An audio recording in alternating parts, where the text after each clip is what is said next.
सुप्रभात मेरे प्यारे विद्यार्थियों। हिंदी लेक्चर में आपका बहुत बहुत स्वागत। आज हम देखेंगे बेटी युग कविता। ये कविता अपना एग्ज़ाम के लिए नहीं आने वाला है इस साल, लेकिन रीडिंग के लिए है। आया समझ में? इसके लिए हम लोग एक बार एक कविता देखेंगे, रीड करेंगे। बेटी युग। कवि है आनंद विश्वास। कवि परिचय, एक स्मॉल कवि परिचय देखेंगे। कवि श्री आनंद विश्वास, इनका जन्म जुलाई 1949 शिकोहाबाद में हुआ, उत्तर प्रदेश में शिकोहाबाद में हुआ। इनकी रचनाएं मिटने वाली रात नहीं, पर कटी पांकी, देवम, गर्मा गर्म, थपेड़े लूके, बहादुर बेटी।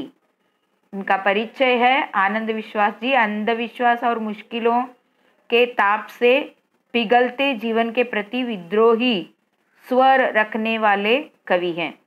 प्रस्तुत कविता के माध्यम से कवि ने बेटियों की शिक्षा महत्व के साथ साथ उनकी आत्मनिर्भरता प्रगति को प्रतिपादित किया है। एक कविता में क्या है, श्री आनंद विश्वास हमें बता रहे हैं कि अब जब हम बेटियों को पढ़ाएंगे, उन्हें समुचित शिक्षा देंगे, तो उनमें आत्मविश्वास बढ़ेगा। बेटियां आत्मनिर्भर होंगी। वे देश की प्रगति में बढ़ चढ़कर भाग ले सकेंगी। ये इस कविता का उद्देश्य भी यही है। अभी हम एक बार कविता रीड करेंगे। नानी वाली कथा कहानी अब भी जग में लगे सुहानी।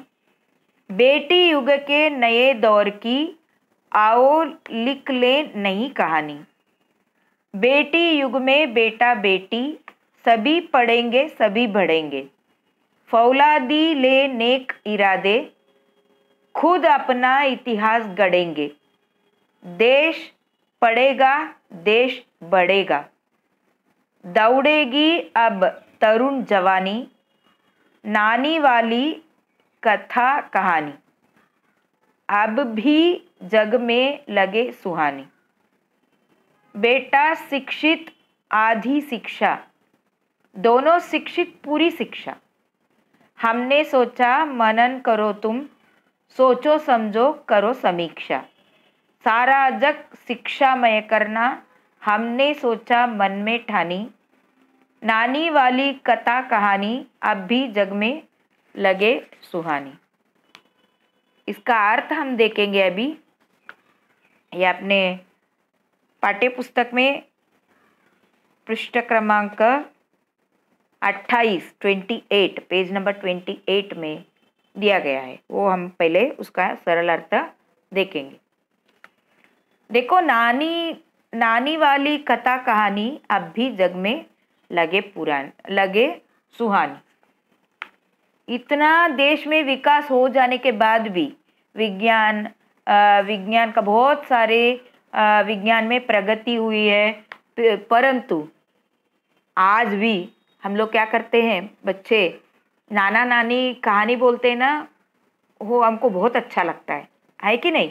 आज भी बच्चों को नाना नानी द्वारा सुनाई गई कहानियाँ बहुत प्यारी ही लगती है, अच्छा लगता है सुनने को, है ना? हम लोग हमारे घर पे भी, हमने अपने घर में भी हम नाना नानी दादा दादी रहेंगे तो हम उनको बोलते रहते हैं कि हमको एक कहानी बताओ करके। उनके मुंह से सुनने में हमको एक अलग ही आनंद मिलता है ना? बराबर। आओ अब हम नई कहानियाँ लिखें जो बेटियों के नए युग से संबंधित है। बेटी युग से संबंधित है।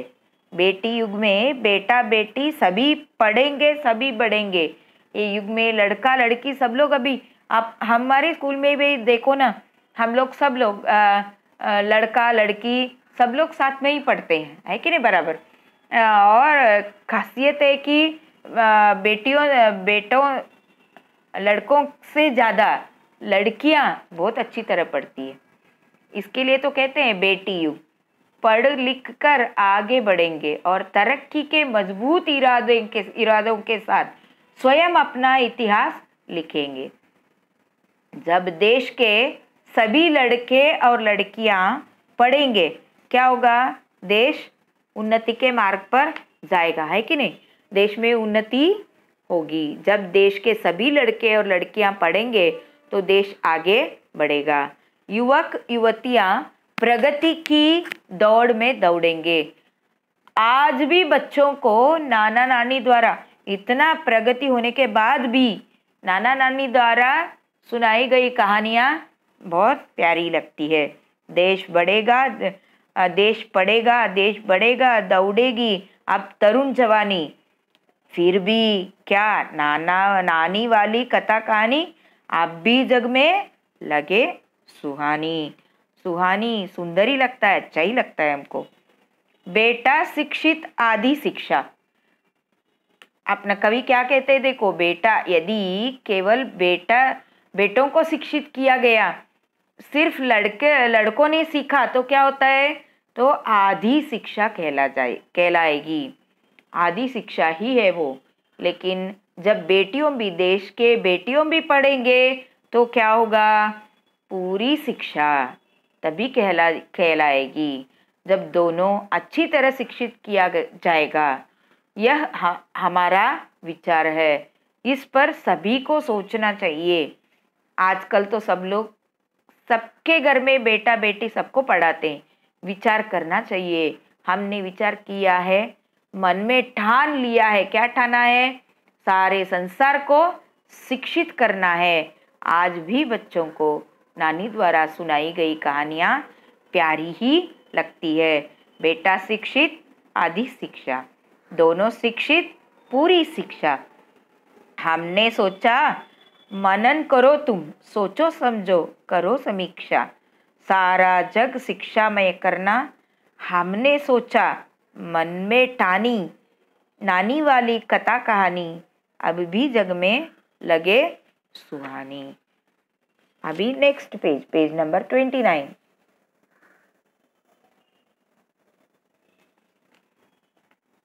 अब कोई ना अनपढ़ होगा, सबके हाथों पुस्तक होगी। ज्ञान गंगा की पावन धारा सबके आंगन तक पहुँचेगी। पुस्तक और कलम की शक्ति जग जाहिर जानी पहचानी। नानी वाली कथा कहानी अब भी जग में लगे सुहानी। बेटी युग सम्मान पर्व है, पुण्य पर्व है, ज्ञान पर्व है। सबका सम्मान करे तो जन जन का उत्थान पर्व है। सोने की चिड़िया तब बोले, बेटी युग की हवा सयानी। नानी वाली कथा कहानी अब भी जग में लगे सुहानी। अब समाज में कोई भी अनपढ़ नहीं रहेगा। जब देश की बेटियां भी पढ़ेंगे, समाज में कोई भी अनपढ़ नहीं रहेगा। सभी बालकों के हाथों में पुस्तक होगी, है ना, सबके हाथों में पुस्तक होगी। ज्ञान रूपी गंगा की पवित्र धारा प्रत्येक व्यक्ति के आंगन तक पहुंचेगी। घर में सब लोग अगर पढ़े लिखे रहेंगे तो अच्छी तरह बिहेवियर भी उनका अच्छा रहेगा, है ना, बराबर है कि नहीं। तो डिसेंट बिहेव करेंगे, बराबर, चिल्लम चिल्ली नहीं रहेगा, डिसेंट बिहेव करेंगे। उनके मुंह से आने वाले शब्द भी डिसेंट रहेगा। कोई भी अनुचित शब्द उच्चारेंगे नहीं, कि ये सब पढ़ाई का परिणाम होता है, बराबर है ना। पढ़ाई अगर पढ़ेंगे तो उसी तरह हमारा अपना आचरण भी बदलते आएगा। जैसा जितना आप लोग अच्छा पढ़ेंगे, अपना आचरण भी, अपना जो बिहेवियर भी अच्छा रहेगा। इसके लिए तो पढ़ना ही चाहिए। बेटा होने दो बेटी होने दो, दोनों पढ़ना ही चाहिए, तभी अपना देश पूरा शिक्षित रहेगा। 100% लिटरेट पीपल रहेंगे। सबके आंगन तक क्या पहुंचेगी? ज्ञान की गंगा पहुंचेगी। अर्थात हर घर का हर बच्चा पढ़ेगा। सभी जानते हैं कि कलम में कितनी शक्ति होती है। अगर कलम में शक्ति होती है, कलम में मतलब अपना लिखने में पेपर क्यों हम लोग पढ़ते हैं? पेपर रोज अपने घर में न्यूज़पेपर, मैगजीन, समाचार पत्र आता है। उसमें इतना ताकत रहता है लोगों के मन में। अगर किसी के बारे में दूषित परिणाम होना चाहिए, किसी के बारे में बुरा कहना है, तो भी पेपर के द्वारा सबका मन बदल सकते हैं। अगर किसी के बारे में अच्छे लिखेंगे तो भी उनके बारे में अच्छा मत सबके हृदय में फैला सकते हैं। लेखनी में इतना ताकत होता है कि कुछ भी बदल सकते हैं। इसके लिए तो बाल गंगाधर तिलक जैसा बड़े बड़े नेता लोगों ने क्या किया? समाचार पत्र पहले पब्लिश किया था। उसके द्वारा लोगों के मन में स्वतंत्रता के बारे में जागरूक किया लोगों को। बराबर है। पेपर इतना ताकतवान शक्ति होता है। लेखनी, कलम में इतना ताकत होता है, समझा? कुछ किसी के भी मत हम लोग परिवर्तित कर सकते हैं कलम के जरिए। यही ताकत है वो कलम का। सभी जानते हैं कि कलम में कितनी शक्ति होती है। पुस्तकें ज्ञान का भंडार है। आज भी बच्चों को नाना नानी की कहानियाँ बहुत अच्छी लगती है। किसकी वजह से? इतना क्यों अच्छी लगती है? उतना बहुत सारा इंफॉर्मेशंस उनके पास रहता है, अनुभव। अपना नाना नानी, दादा दादी के पास इतना अनुभव है। उनके जीवन में क्या क्या कुछ सहन नहीं किया वो लोगों ने, सब आप लोगों को कहानी के द्वारा हमेशा वो लोग बताते रहते हैं। टाइम टू टाइम वो बताते हैं। इसके लिए इसी को तो संस्कार कहते हैं। उनके पास से ही हम लोग सीखते, बहुत सारा सीखने को मिलता है।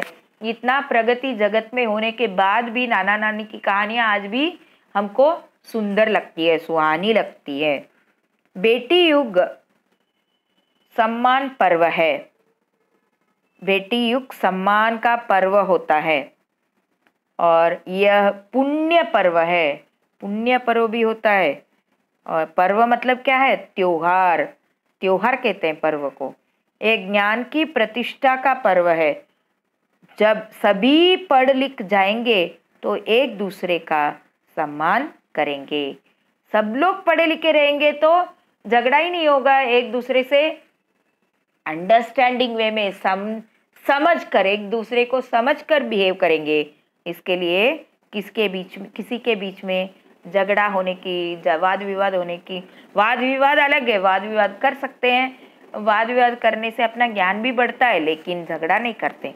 झगड़ा नहीं करना चाहिए।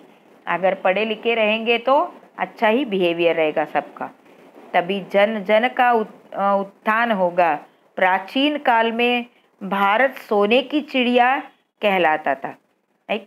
जहाँ डाल डाल पर सोने की चिड़िया करती है बसेरा, वो भारत देश है मेरा। ऐसा गाना भी सुना रहेगा आप लोगों ने, है कि नहीं? अब फिर बेटी युग की हवाओं में यह गूंजेगा कि भारत सोने की चिड़िया है। और आज भी बच्चों को नानी द्वारा सुनाई गई कहानियाँ प्यारी लगती है। सोने की चिड़िया तब बोले बेटी युग की हवा सयानी। नानी वाली कथा कहानी अब भी जग में लगे सुहानी। आया समझ में? आपको क्या करना है? ये कविता पढ़ना है। कविता के नीचे दिए गए अर्थों को बायट करना है। होमवर्क के रूप में कविता एक बार लिखो और कविता का अर्थ भी। इसको बायट करने की ज़रूरत नहीं है, एक बार लिखो, सिर्फ सुंदर अक्षरों में लिखो। और ये नए शब्द दिए गए हैं उनको बायट करो। एक बार नोटबुक में लिखो, फ़ोटो निकालो, होमवर्क के रूप में भेजो। नेक्स्ट लेक्चर में